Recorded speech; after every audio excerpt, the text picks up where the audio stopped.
लवकरच केंद्रात आपलं सरकार येणार असल्याचं आदित्य ठाकरेंनी म्हटलंय। भाजप 240 वर असली तरी चित्र कधीही बदलू शकतं असंही त्यांनी म्हटलंय।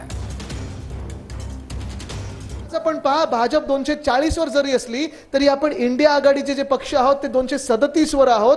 खेळ हा कधीही घडू शकतो आणि केंद्रात देखील आपलं सरकार लवकर येणार हा विश्वास घेऊन बाहेर पडलेलो आहे। तर आपण पहा, गेल्या 2 वर्षात आपल्या राज्यात काय वातावरण ठेवलेलं त्यांनी बनवून ठेवलेलं।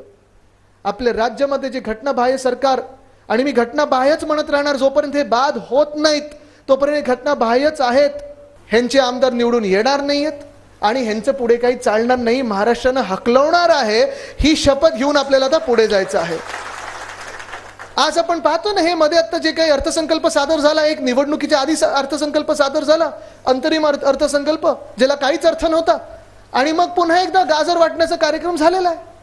एक तरी विकासाचं काम ह्यांनी केलेलं दाखवा, एक तरी जनहिताचं काम ह्यांनी केलेलं दाखवा, की मग एक तरी योजना ह्यांनी जी आणलेली आहे किंवा घोषित केलेली आहे ती मध्ये कुठेही कोणी पैसे न खाता पूर्ण केलेली दाखवा।